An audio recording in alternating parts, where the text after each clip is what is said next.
Welcome to the Real Triathlon Podcast. I'm your host, Garrick Lowen, here with Nicholas Chase and Jackson Laundry.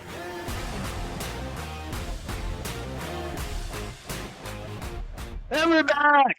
Welcome to the Real Triathlon Podcast with actually Real Triathlon members in the flesh and blood here. After we're coming live location wise from Oceanside, California, where Jackson is the champion of all of us because he was third. He did the best. He's third place. Marc was, I think, between 6th and 7th. Yeah, 6th or 7th, and then now 6th. So There was some DQs. We'll get into that. Nicole got stung by a friggin' stingray of all things, like literally the day before the race, just punctured her scalpel cut, bleeding everywhere. It was tragic. And she was at least a hype girl for us, and she's currently icing that. Lisa hasn't had a healthy race in about 6 years, I feel like. Yeah. Since I was born. And basically came in and got paid 8th place 8/9 because of Emma. because of some in Worlds DQs. or no? Thank you. And I think Worlds. Okay. So We'll see. we'll start from Marc to me. Marc, Oh, I gotta go first. yeah, talk about your day. Well, yeah, it was an in-water start. It was a bit too wavy. There was a small craft advisory out there, so they moved everyone to the harbor. So putting 80 guys out in the in-water start was pretty hectic. Got out well though, and there was a breakaway of like 4 or 5, I believe. We lost one when we took a wrong turn. We almost missed the buoy.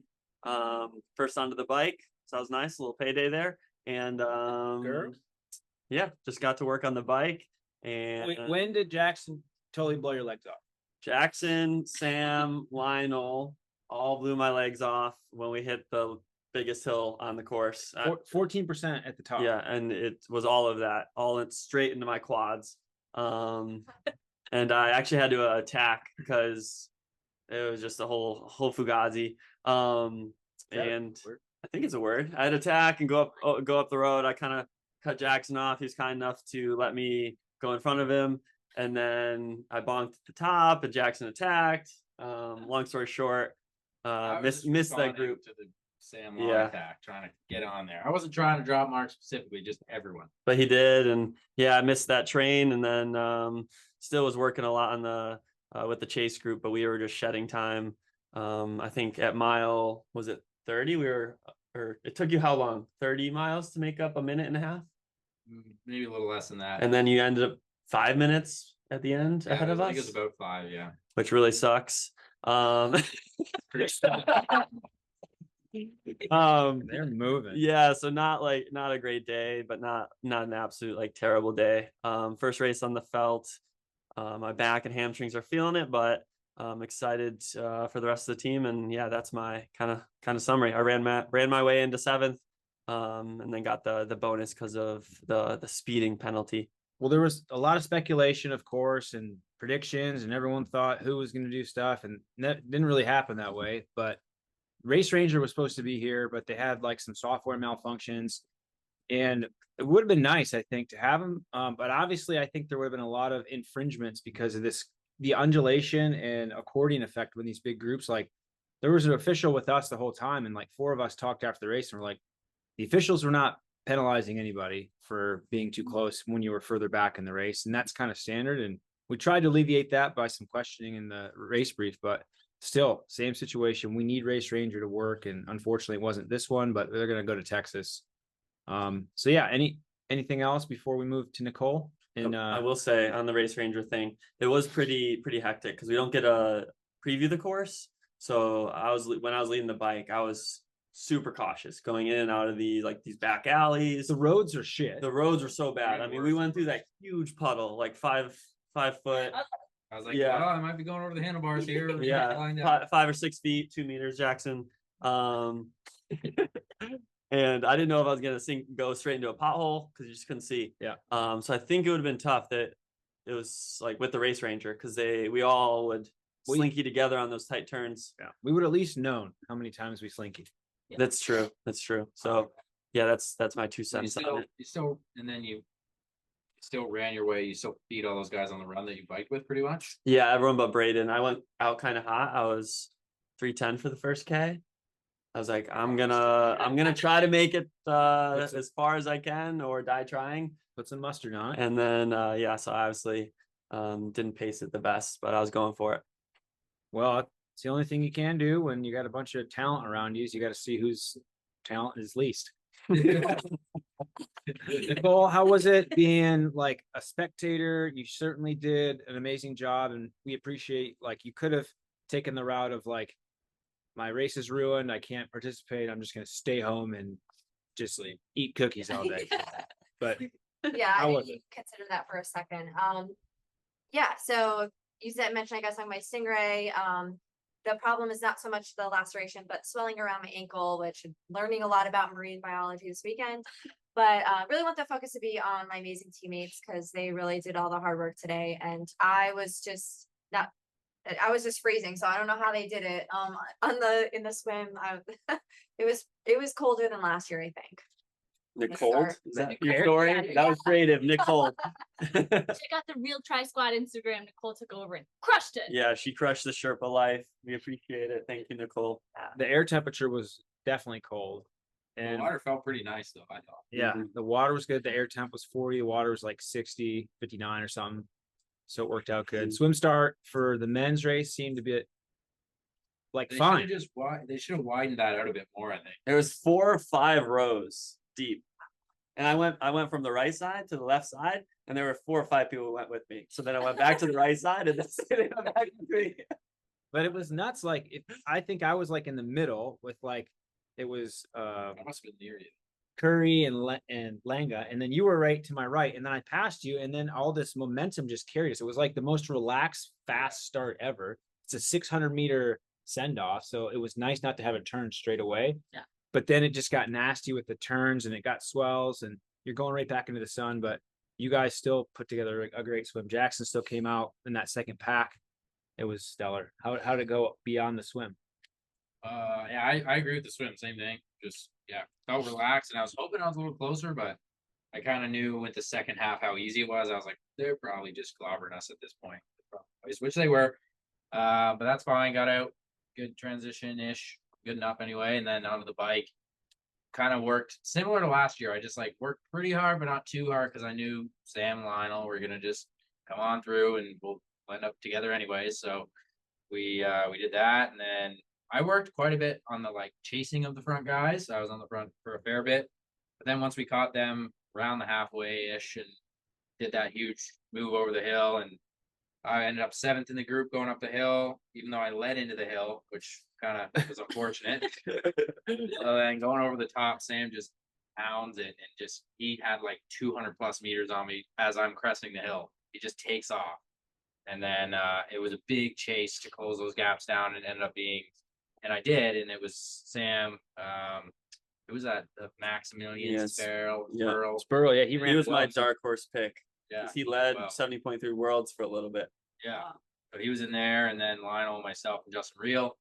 And the pace was honest the whole time on the bike. Like it was never chill. The only easy part was the speed zone where you get to actually chill.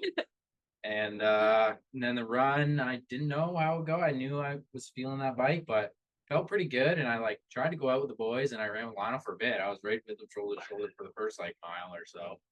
And then I was like, yeah, this is pretty hard. And then the first uphill, that guy can just crank the uphills. Like it'd be a sprint. His foot speed is so fast going uphill. I noticed that as he was coming at me. Yeah, it's wild. So A anyway, mile ahead. he kind of got ahead, and then I ran with Sam for a while, and then he sort of gapped, and I just was trying to like stay close and relevant, and I just didn't quite have it last like 5-6K, but third still good. The Hellegeens didn't make up much on me, and it's a good start. I know I can push it a little bit better in St. George, and hopefully like tactically swim a bit better, because you just have to get as far up as you can early on, because you know gaps are going to form. So I got to do that a little bit better. And realistically, every like 30 seconds will cost you like 30 to 40K of bringing it back with pretty much threshold or right under effort. Like every 10 seconds you give away, you're going to pay for it on the bike. So Yeah, you got to, the swim is so crucial, especially to race with however many guys showed up. I don't know, maybe it was 70 something guys. And the depth of talent, depth of field, it was crazy. A couple athletes went off course. It was really like windy. It was pretty cold on the backside, and it was just really interesting. This course, I think, is for me. This course is harder than St. George. It just always feels hard on the bike. There's no like time. If you're not riding on a rough road, it's a twisty road, or it's got sand all over it, or there's puddles, or it's like uphill, or it's, something's always making it hard to keep up. Yeah. And that's what people don't really realize about this course. And like, yeah, I mean, it showed in the last half, even the last part of the bike is probably the easiest part. And even then the gaps are just Down- then everyone's blown up. Downhill, headwind-ish. Yeah. One Bumps. thing that's different, a lot of bumps. One thing that's different here too compared to St. George is they're like just enough where you probably could stay in aero for a lot of these. They're steep. Yeah. Obviously not the big one, but at St. George there's like 3 main ones, and everyone's getting out of aero. And the downhills are very forgiving. And the downhills are forgiving. Yeah. So it was a tough course. There's quite a forgiveness. couple spots at least where you have so much momentum downhill and then you're turning. Yeah. Like you're stuck almost coming to like down to 20 miles an hour, 30 miles an hour to turn, and you're just losing all your momentum. So it's definitely a sneaky hard bike course. Like say I'm like 205, 40 or something, and like that guy bikes like 157 every time. Yeah.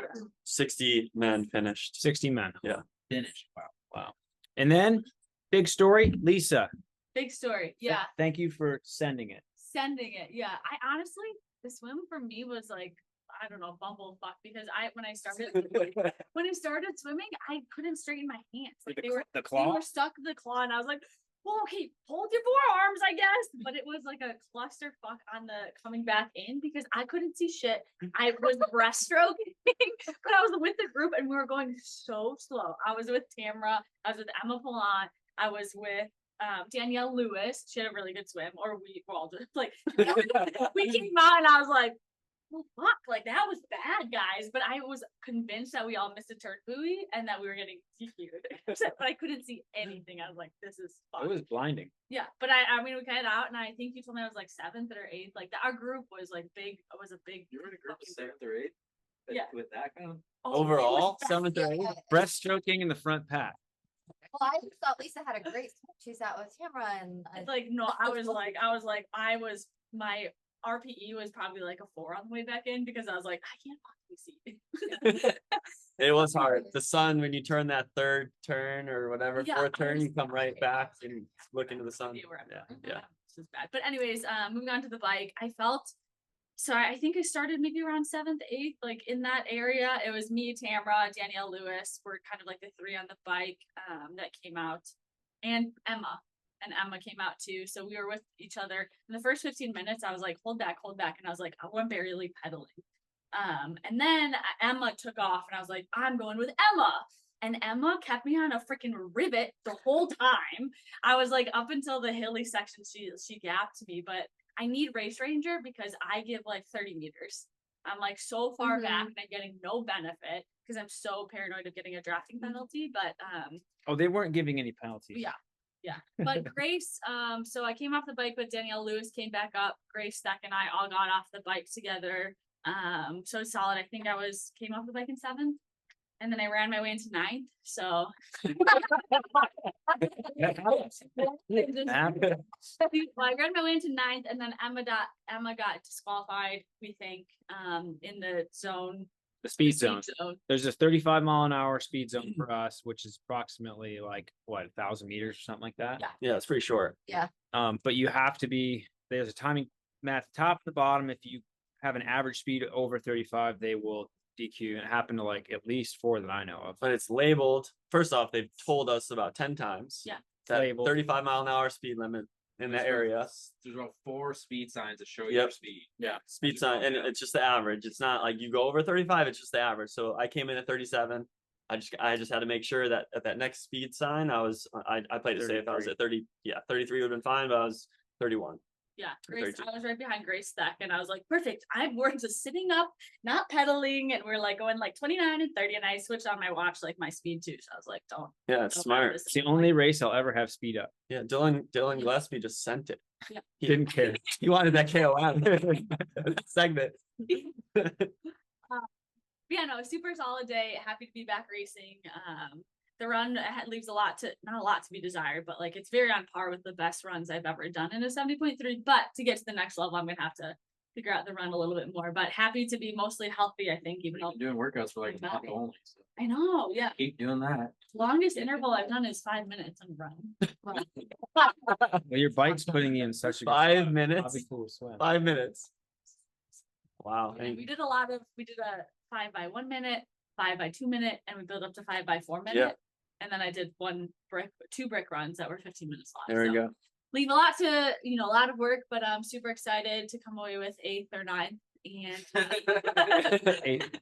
Nine And, plus uh, eight. Surprise money. and I need $1,000 For Um, anybody. I know, right? I But- think so. But yeah, super solid day, and yeah, stoked to build on this and stoked to walk away healthy. Yeah. Yeah. All right, Mr. Boss Man, tell us about your race. Yeah, I think I've had kind of shit swims in the past year. So it was nice to not have like any panic to the wetsuit or feeling like I'm not, because I swim well in the pool and the open water's always been a bit of a crux. So following the flow, came out right off the tail of the second pack. So I was in a good spot. I had to like change my bike position on Monday significantly because I'd had some massive hip issues.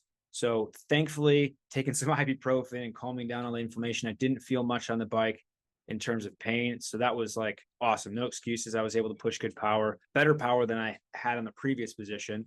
He led a giant freaking group at one point.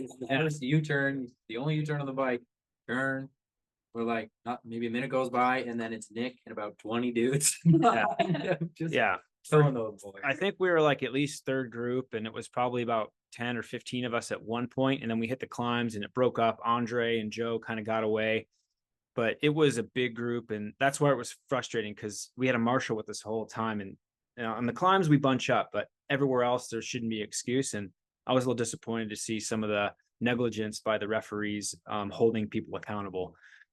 But to be said, further on, like once that flat section kicked in, I was able to settle back in and I broke some people off the group. So I was happy with that, still up front. And then I thought I was running a lot faster. Like I looked back at my splits, I was like, 6 minute mile, a little bit slower. I was like, I felt like I was going 540 pace. Same thing. I was like, I'm running tall. Yeah. quick I steps. felt so good. I would those agree with you first- guys too. I was like, everyone says this course is fast. Uh-oh. Like at like the halfway mark, I'm like, this wasn't that fast, but I felt awesome. So I guess feeling is believing, and I just kept with it. But the last 3 to 4K, massive pain in the quad. So a little bit more fitness to be gained for my training situation. 22nd or something, which is for me great against this field. I don't 60 finishers. I don't have a massive expectations for myself like I used to, and I'm just trying to dig to the depths of what I can push myself to. Because as you get older and you've got kids and life changes, you're always like, what am I doing? I'm leaving everyone. I'm spending all our family money on this stuff. But honestly, like self discovery is the new journey. So if I can get faster and stronger at this, if Braden Curry is like a role model, because I know he's the top, he's a little older than me even. So like watching him go gives me a lot of hope. But I'm happy with my day. I'm happy with the team. I'm happy with our support. I heard my name about 30 times. Chad was getting called out. It was awesome. And just the level of support on this course, I think that's why I love Oceanside as a race course, in spite of the roads, because those were terrible in many, many ways. The run course is truly inspiring. So everything was great. But yeah, Jackson's flying out tonight at midnight and has about 6 obligations. So we're going to cut this now. We hope you enjoyed it. Thank you for all your support. You can donate to Jackson's personal Patreon in the link, because he's flying all over the country and he's spending all his family's money. And Jackson Snackson, what is it? Speed. Jackson Snackson for Speed 10% off. Jackson has a feed store and a hat that he wears. I don't think I've seen him more than 5 minutes without this hat. Just saying. So It's a new thing. we had to say that for Simon Whitfield's contractual obligations. But yeah, thanks for everything, and thanks for listening to this episode. Go to Oceanside, or if you see RTS out there, thanks for the love and support, and check our website, join our newsletter. And one more thing before we forget, Tamara had a bit of a tough day, and we know what it's like when that happens, and we're here for her. And if you could support Tamara and send her some love, we'd all appreciate it. So ready? Peace out.